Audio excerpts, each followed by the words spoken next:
বাণিজ্য মন্ত্রণালয় কর্তৃক শর্ত আরোপের মাধ্যমে কাঁচা পাট রপ্তানি বন্ধের প্রতিবাদে খুলনা যশোর মহাসড়ক অবরোধ করে বিক্ষোভ কর্মসূচি পালন করছে পাট শ্রমিকরা।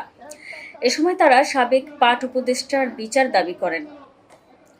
এরপরেই একই দাবিতে সংবাদ সম্মেলন করে বাংলাদেশ জুট অ্যাসোসিয়েশন বিজেএ নেতৃবৃন্দ। সংগঠনটির চেয়ারম্যান খন্দকার আলমগীর কবির বলেন, দেশের অভ্যন্তরীণ চাহিদা পূরণের পরও প্রতিবছর বিপুল পরিমাণ কাঁচা পাট উদ্ধৃত থাকে।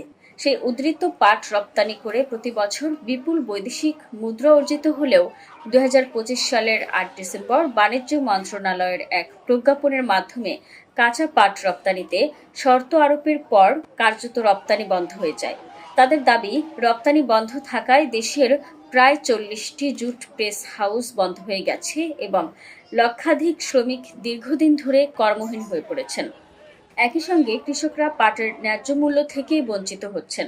বিজেএ নেতারা আরও বলেন, দেশে বর্তমানে বিপুল পরিমাণ কাঁচা পাট মজুত রয়েছে।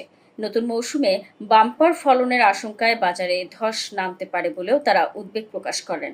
দ্রুত কাঁচা পাট রপ্তানি চালু না হলে দেশের পাট খাত ধ্বংসের মুখে পড়বে বলে হুঁশিয়ারি দেন তারা। কৃষকের স্বার্থ রক্ষা, শ্রমিকদের কর্মসংস্থান সচল রাখা এবং বৈদেশিক মুদ্রা অর্জনের স্বার্থে কাঁচা পাট রপ্তানির উপর আরোপিত শর্ত দ্রুত প্রত্যাহারের দাবি জানান তারা। এ সময় বাংলাদেশ জুট অ্যাসোসিয়েশন এবং পাট শ্রমিক নেতৃবৃন্দ উপস্থিত ছিলেন।